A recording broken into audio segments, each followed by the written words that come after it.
நீங்கள் பார்த்துக் கொண்டிருப்பது உங்கள் விஜய். நீ பொண்ணா இருக்கறனால தான் இவ்வளவு நேரம் பொறுமையா பேசிட்டு இருக்கேன்.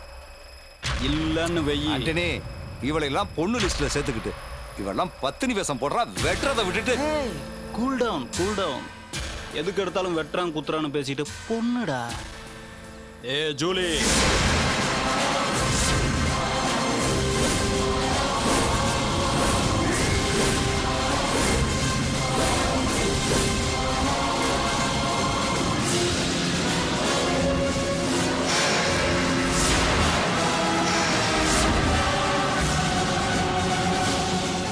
பாண்டி, அவ பேரை கேட்டவுன எப்படி அதிருது பாரு. ஆமால, பாப்பா ரொம்ப பயந்துருச்சு. இல்ல பாண்டி, நீ சொல்ற மாதிரி திடீர்னு உடனே பயப்படுற பாப்பா இவ கிடையாது. இவ வேற ரகம். ஏ ஜூலி, அந்த வீட்டில் இருக்கிறவங்களுக்கு உன்னால ஏதாவது ஆபத்து வந்ததுன்னு தெரிஞ்சிச்சு, அவங்கள காப்பாத்த என்ன வேணாலும் செய்வேன். இனிமே உன் வாழ்க்கை அந்த வீட்டில் நல்லா இருக்காது ஜூலி. உன் நடிப்பை நம்பி ஏமாந்துட்டு இருக்காங்களே அந்த வீட்டில் நிறைய பேர். அவங்களுக்கெல்லாம் நீ யாரு எப்படிப்பட்டவங்கிறத கூடிய சீக்கிரம் நான் புரிய வைப்பேன்.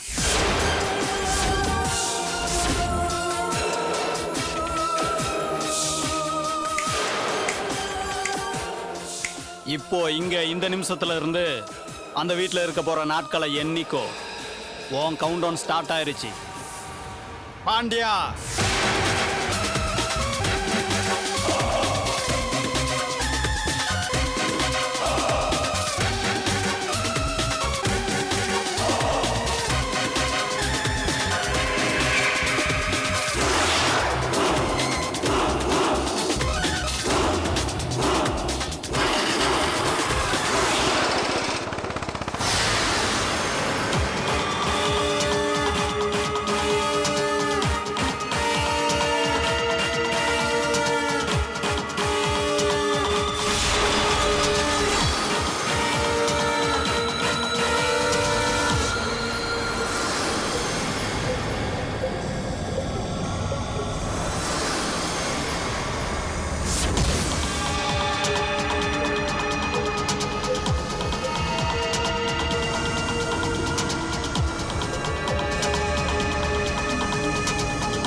என்னை பத்தின உண்மைகளை ஜெயந்தி கிட்ட சொல்லிடுவேன்னு சொன்னா.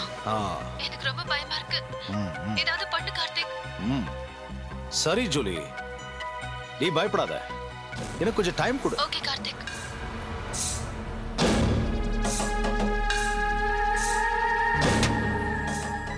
என்னாச்சு?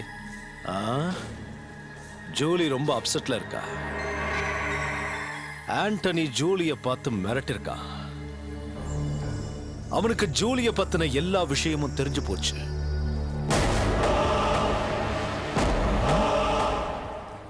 அந்த விஷயத்தெல்லாம் ஜூலி வீட்டுல இருக்கிறவங்க கிட்ட எல்லாம் சொல்லாம விடுவானா?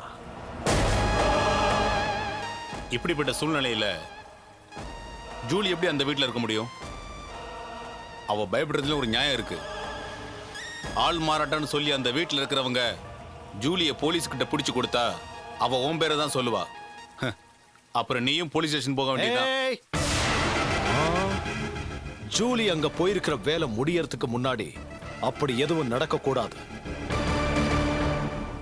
அப்படி எதுவும் நடக்காம இருக்கணும்னா அந்த ஆண்டனிய நாம ஒரு வழி பண்ணாதான் முடியும். எவ்வளவு பெரிய ரவுடியா இருந்தாலும் கரெக்டா பிளான் பண்ணா தூக்கிடலாம்.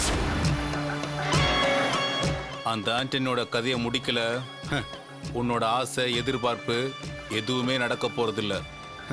உன் மாமா மணிபாரதியோட சொத்து உனக்கு கிடைக்காது. என்னடா சொன்ன? அந்த சொத்து என்னோட கனவுடா, கனவு. அது என் கையை விட்டு போனதுக்கு அப்புறம் நான் உயிரோட இருந்து என்ன பிரயோஜனம்டா? இதுக்கு நடுவுல நான் அந்த ஆண்டனி பின்னாடி போனா என் ரூட்டே மாறிடும்டா. என் எய்மெல்லாம் என் மாமாவோட சொத்து. அந்த ஆண்டனி யாரா? அவன் போட்டோம். போய் அந்த வீட்ல இருக்கிற எல்லார்கிட்டயும் ஜூலிய பத்தி சொல்லட்டும். இவன் பேச்ச கேட்டுக்கிட்டு அந்த வீட்ல இருக்கிறவங்க எல்லாரும் ஜூலிய துரத்தி விடட்டும். எனக்கு எதுவும் கவலை இல்ல. ஓ,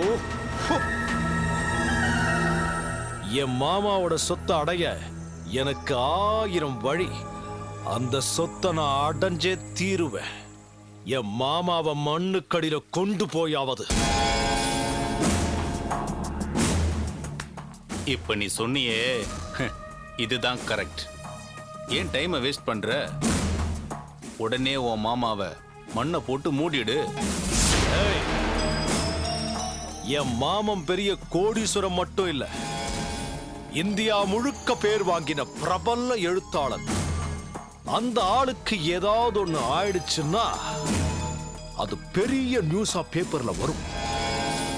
அப்புறம் என் மாமனை பத்தின கதைகளை எல்லாம் எழுத ஆரம்பிப்பாங்க.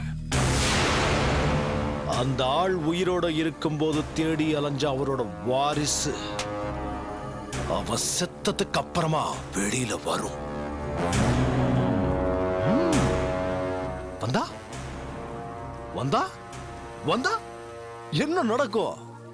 என் மாமனோட சொத்து அந்த வாரிசுக்கு போய் சேரும். அந்த ஒரு காரணத்துக்காக தான் நான் என் மாமனை விட்டு வச்சிருக்கேன். அந்த ஆள் தேடி அலையற அந்த வாரிசு இல்லேன்னு கன்ஃபார்ம் ஆகட்டும். அடுத்த நிமிஷம்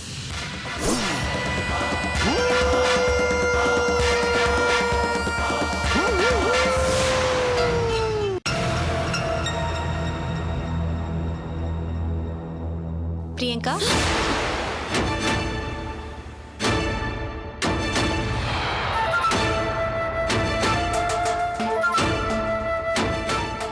என்னாச்சு பிரியங்கா? ஏன் ஒரு மாதிரியா இருக்க?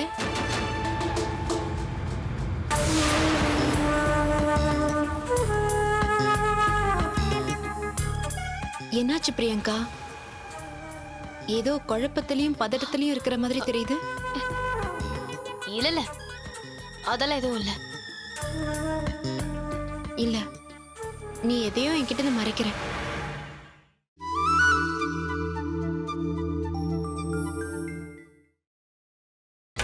நீங்கள் பார்த்துக் கொண்டிருப்பது உங்கள் விஜய். உன் முகத்துல டென்ஷன் தெரியுது. என்ன பிரச்சனை? நான் உன்னை பெங்களூர்ல இருந்து வந்ததுல இருந்தே கவனிச்சுட்டு தான் இருக்கேன். உன் முகத்துல ஒரு மாற்றம் தெரியுது. என்ன பிரச்சனையா இருந்தாலும் என்கிட்ட சொல்லக்கூடாதா? சொன்னா எல்லாத்தையும் நீ தீர்த்து வச்சிருவியா? ஏய், மனுஷங்க எப்பவுமே ஒரே மாதிரி இருக்கணும்னு அவசியம் கிடையாது. உன்ன மாதிரி வீட்டுக்குள்ளேயே முடங்கி கிடக்குறவ வேணா அப்படி இருக்கலாம். என்ன மாதிரி வெளியே போறவங்களுக்கு 1008 பிரச்சனை இருக்கும். அதெல்லாம் உன்கிட்ட சொல்லிட்டு இருக்க முடியுமா? சொன்னாதான் உனக்கு புரியுமா?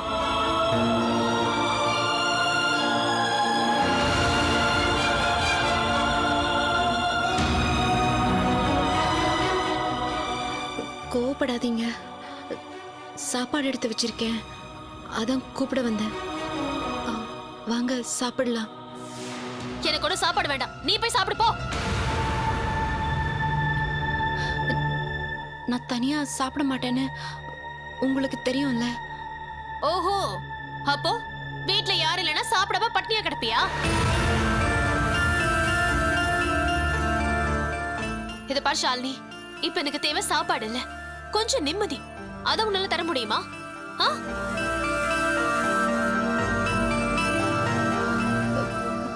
பிரியங்கா, ஏன் எதுக்குன்னு கேட்டு என்ன தயவு செஞ்சு டார்ச்சர் பண்ணாத. நான் கொஞ்சம் தனியா இருக்கணும். போறியா?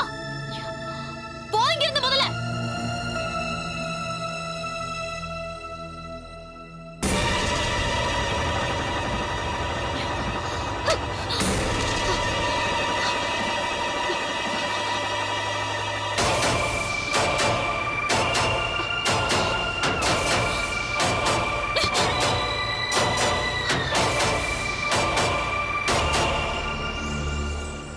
எப்பவும் ஊருக்கு போகும்போதே 4-5 ஃபோன் பண்ணுவா.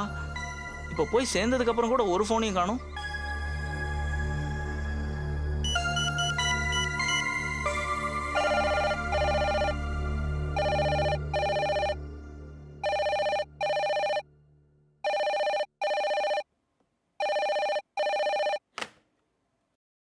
ஹலோ, யாரு? ஷாலினி? நான் அருண். ஆ, அருண், எப்படி இருக்கீங்க? நான் நல்லா இருக்கேன் ஷாலினி. நீ எப்படி இருக்க? நான் நல்லா இருக்கேன். நீங்க இப்ப கூப்பிட்டது ரொம்ப நல்லதா போச்சு. ஏன்னா நானே உங்களை கூப்பிடணும்னு நினைச்சிட்டு இருந்தேன். ஓ, நீயே என்னை கூப்பிட்டு பேசணும்னு நினச்சியா? ஏதாவது முக்கியமான விஷயமா? என்ன ஷாலினி, என்ன விஷயம்? நான் இது வரைக்கும் பிரியங்காவை இப்படி டென்ஷனா பார்த்ததே இல்லை. ரொம்ப கோவமா இருக்காங்க. பெங்களூர்ல இருந்து திரும்பி வந்ததுக்கு அப்புறமா தான் இப்படி இருக்காங்க. உங்களுக்குள்ள ஏதாச்சும்?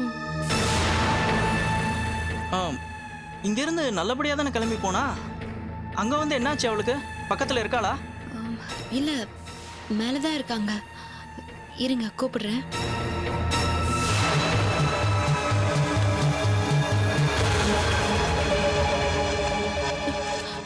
அருண், பிரியா, என்னாச்சு?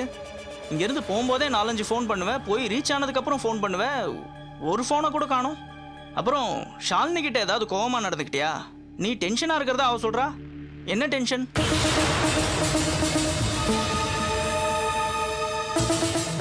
அதெல்லாம் இல்ல அருண். என்னன்னு தெரியல.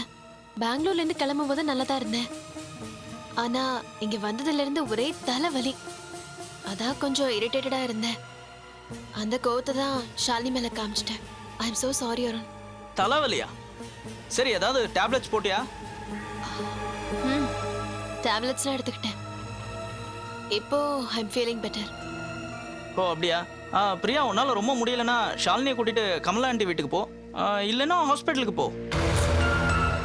அருண், அந்த அளவுக்குலாம் எதுவும் சீரியஸா இல்ல. You don't worry, I will take care. Okay?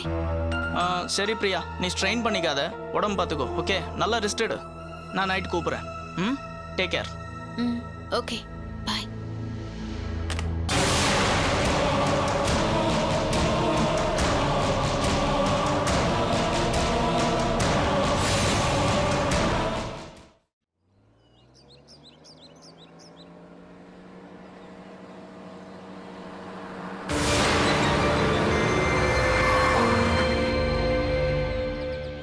வணக்கம் மேடம். ஏன் வண்டியை நிறுத்தின? இல்லை, உங்ககிட்ட கொஞ்சம் பேசணும் மேடம்.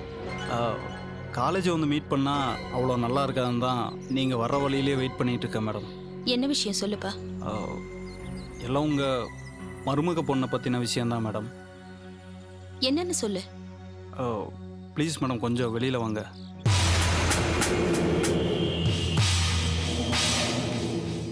ஆண்டனி, ஏற்கனவே ஷாலினி என்கிட்ட சொல்லியிருக்கா நீ பிரியங்காவை பற்றி அவகிட்ட விசாரிச்சேன்னு. இதை பாரு, ஓப்பனாக சொல்கிறேன். நாங்கள் உன் கூட பழகிறதே பிரியங்காவுக்கு பிடிக்கல. நீ தேவையில்லாமல் அவ விஷயத்தில் இன்டர்ஃபியர் பண்ணாத. ஆமாம், உங்கள் மருமகளுக்காக இப்படி பறிஞ்சு பேசுகிறீங்களே, அந்த பொண்ணை மருமகளாக்கிறதுக்கு முன்னாடி அவளை பற்றின டீட்டெயில்ஸ் எல்லாம் நல்லா விசாரித்து தெரிஞ்சுக்கிட்டீங்களா? எல்லாம் நல்லா விசாரித்து தான் கல்யாணம் பண்ணோம். பிரியங்கா அம்மா இல்லாத பொண்ணு. அப்பா இன்னொரு கல்யாணம் பண்ணிக்கிட்டு யூஎஸ்ல செட்டில் ஆயிட்டாரு. எல்லாருக்கும் பிடிச்சுதான் அருணுக்கு அவளை கல்யாணம் பண்ணி வச்சோம். இதெல்லாம் நீங்கள் யார்கிட்ட கேட்டு விசாரித்து தெரிஞ்சுக்கிட்டீங்க? பிரியங்கா கிட்ட தான். அவ தான் சொன்னா. அதில் உனக்கு என்ன சந்தேகம்? ஒரு பொய்யான கதையை அவ சொல்லியிருக்கா, நீங்கெல்லாம் அதை அப்படியே நம்பியிருக்கீங்க. பொய்யா? அருணை ஆக்சிடென்ட்ல இருந்து காப்பாத்தின பொண்ணு பிரியா. அவ எதுக்காக போய் சொல்லணும்? அருணை கல்யாணம் பண்ணிக்கிறதுக்காக அப்படி ஒரு ஆக்சிடெண்ட்டை அவளே கிரியேட் பண்ணியிருந்தா? நீ என்ன சொல்ற? எதையும் செய்ய துணிஞ்ச பொண்ணு தான் அந்த ஜூலி. ஜூலியா? ஆமாம், அதுதான் அவளோட ஒரிஜினல் பேர். ஆண்டனி, நீ ஏதோ குழப்பத்தில் பேசிட்டு இருக்கேன்னு நினைக்கிறேன். இல்லை மேடம், எனக்கு எந்த குழப்பமும் இல்லை. எல்லாம் தெளிவாக தெரிஞ்சதுக்கு அப்புறம் தான் பேசுகிறேன். உங்கள் வீட்டுக்கு வந்திருக்க பொண்ணு குத்து விளக்கு இல்லை, அவ ஒரு தெரு விளக்கு.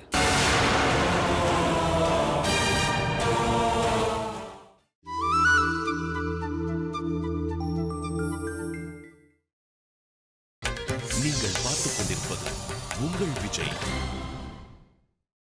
ஆமாம், அவ பேரை மாத்தி மதத்தை மாத்தி ஊரை மாத்தி தான் உங்க வீட்டுக்குள்ள வந்திருக்கா. ஓப்பனா சொல்லணும்னா ஜூலி ஒரு விபச்சாரி. நோ நோ நோ, நீ ஆள அடையாளம் தெரியாம எதையோ பேசிட்டு இருக்க ஆண்டனி. தப்பா பேசாத அப்படி. இல்ல மேடம், ஏன் குறி தப்பாது மேடம். பொண்ணுங்களை பத்தி நான் இது வரைக்கும் தப்பா பேசினதே கிடையாது. அது மட்டும் இல்லை, நான் தீர விசாரிக்காம எந்த ஒரு முடிவும் எடுக்கவே மாட்டேன். நான் அடிச்சு சொல்றேன் மேடம், அந்த பொண்ணு தப்பான பொண்ணு. பொண்ணுங்களுக்கு உயிரை விட கற்பு தான் மேலன்னு சொல்லுவாங்க. ஆனா அந்த கற்பையே விலை பேசுறவ தான் உங்க வீட்டு மருமக. Antony stop it, you are crossing your limits. நான் நல்லா விசாரிச்சுட்டு தான் பேசுறேன். பெங்களூர்ல இருக்கிற பெரிய பணக்காரங்களுக்கு ரொம்ப பிடிச்ச பொண்ணு வேற யாரும் இல்ல, உங்க பையனுடைய பொண்டாட்டி. நோ, நான் நீ சொல்றது எதையும் நம்ப மாட்டேன். பிரியங்கா அந்த மாதிரி பொண்ணு இல்ல. எனக்கு தெரியும், என் மருமகளை பத்தி எனக்கு தெரியும்.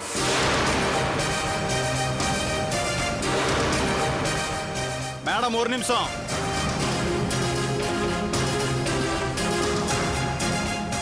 அப்போ இன்னையில இருந்து உங்க வீட்டு மருமக அதான் அந்த ஜூலிய நல்லா வாட்ச் பண்ணுங்க. அப்பதான் நான் சொன்னது உண்மையா பொய்யாங்கிறது உங்களுக்கு புரியும். அவ ரூம்குள்ள உட்காந்துக்கிட்டு யாருக்கிட்ட பேசுறா, தனியா எங்க போறான்னு நல்லா கவனிச்சிங்கன்னா உண்மை உங்களுக்கே நல்லா புரியும். மேடம், எந்த நேரத்திலையும் எந்த உதவியும் செய்ய நான் ரெடியா இருக்கேன்.